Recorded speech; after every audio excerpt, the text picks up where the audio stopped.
গরু পাচার কাণ্ডে কেন্দ্রীয় তদন্তকারী সংস্থা ইডির হাতে গ্রেপ্তার হয়ে তিহার জেলে বন্দী ছিল অনুব্রত মণ্ডল। দীর্ঘ ২.৫ বছর পর বীরভূমের মাটিতে পা রাখলেন কেষ্ট। কিন্তু পুরনো মেজাজেই অনুব্রত মণ্ডলকে দেখা গেল আজও। পুরনো দিনে বা বিপদের দিনে কোন কোন তৃণমূলের হেভিওয়েট নেতা অনুব্রত মণ্ডলের পাশে ছিল সেই কথা ভালো করেই মনে রেখেছেন কেষ্ট। আর এই আবহে দুইজন হেভিওয়েট তৃণমূলের বিধায়ক অনুব্রত মণ্ডলের সঙ্গে দেখা করতে যেতেই অনুব্রতের বীরভূমের বাড়িতে ঘটে যায় একেবারে ধুন্ধুমার কাণ্ড, গলা ধাক্কা।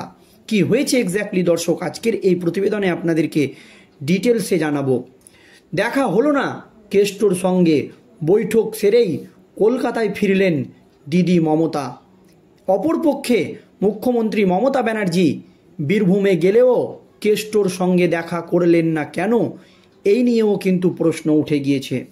দীর্ঘ ২.৫ বছর পর বীরভূমে ফিরলেন তৃণমূলের বাঘ তাৎপর্যপূর্ণভাবে।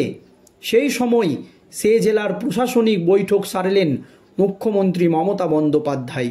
স্বভাবতই মুখ্যমন্ত্রীর সঙ্গে অনুব্রত মণ্ডলের সাক্ষাৎ হতে পারে বলে জোর গুঞ্জন তৈরি হয়েছিল রাজনৈতিক মহলে।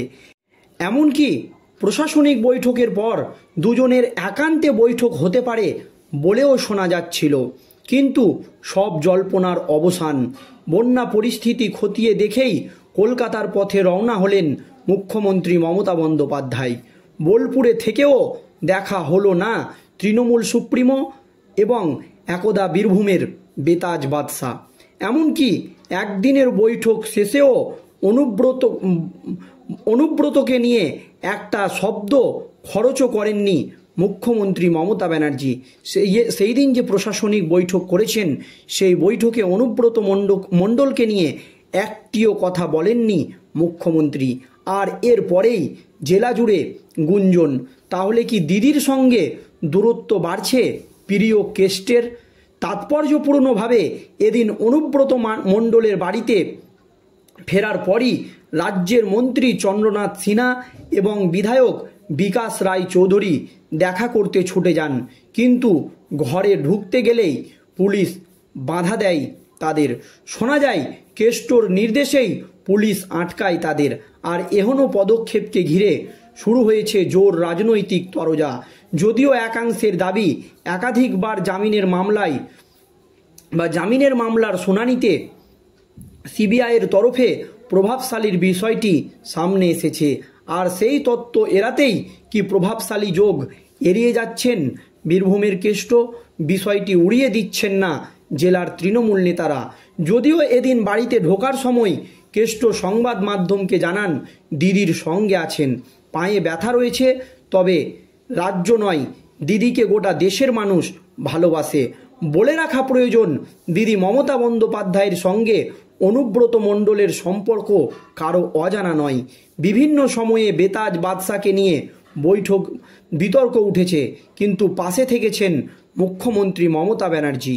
এমনকি ২০২২ সালে অনুব্রত মণ্ডলকে যখন সিবিআই গ্রেপ্তার করে তখনও নেত্রী পুরো বিষয়টিকে ষড়যন্ত্র বলে ব্যাখ্যা করেন। এমনকি জেল থেকে ছাড় পেলে বীর সম্মান দেওয়ার কথাও জানান মুখ্যমন্ত্রী। শুধু তাই নয়, বীরভূমের জেলা সভাপতি পদটি দিনের পর দিন ফাঁকায় রেখে দেন। শুধুমাত্র সাংগঠনিক কাজ চালাতে গড়ে দিয়েছিলেন কোর কমিটি। অবশেষে বীরভূমের বাঘ বাড়ি ফিরলেন, কিন্তু দেখা হলো না দিদির সঙ্গে। জানা যাচ্ছে সকালে বাড়ির নিচের অফিসে বসলেও পরে উঠে যান, এরপর আর বের হননি। এমনকি সকালে বাড়ির সামনে তৃণমূল নেতাকর্মীদের ভিড় থাকলেও বেলা বাড়ার সঙ্গে সঙ্গে তা সরে যায়। কিন্তু হঠাৎ করে 2 তৃণমূল বিধায়ক এবং 1 মন্ত্রী তৃণমূল নেতার বাড়িতে উপস্থিত হন বীরভূমের কেষ্টর সঙ্গে দেখা করার জন্য। কিন্তু অন্যান্য নেতা মন্ত্রীদের সঙ্গে বা অন্যান্য বিধায়কদের সঙ্গে অনুব্রত মণ্ডল দেখা করলেও এই 2 হেভিওয়েট মন্ত্রীকে তার বাড়িতেই ঢুকতে দিলেন না অনুব্রত মণ্ডলের সিকিউরিটি। প্রসঙ্গত অনুব্রত মণ্ডল ফিরতেই বীরভূমের রাজনীতিতে নতুন সমীকরণ তৈরি হয়ে গেল। মঙ্গলবার 2 বছর পর বোলপুরের নিচুপট্টির বাড়িতে ফিরেছিলেন অনুব্রত। নিচুতলার কর্মী থেকে দলের জেলা নেতৃত্ব হাজির হন তার বাড়ির সামনে। এসেছিলেন জেলারই 2 হেভিওয়েট বিধায়ক, এদের মধ্যে আবার একজন মন্ত্রীও বটে। কিন্তু সকাল থেকে অনুব্রত মণ্ডলের বাড়ির সামনে দাঁড়িয়ে থাকলেন তারা অনুব্রতের সঙ্গে দেখা করার জন্য। কিন্তু অনুব্রত মণ্ডলের দরজায় ঢুকতেই অনুব্রত মণ্ডলের সিকিউরিটি তাদেরকে আটকে দিলেন, ভিতরে ঢুকতেই দিলেন না। একজন সিউড়ির বিধায়ক বিকাশ রায় চৌধুরী, অন্যজন বোলপুরের বিধায়ক চন্দ্রনাথ সিনহা এবং মন্ত্রী চন্দ্রনাথ রাজ্যের কারামন্ত্রী। আবার বিকাশ ও চন্দ্রনাথ বীরভূম জেলা কোর কমিটির সদস্য।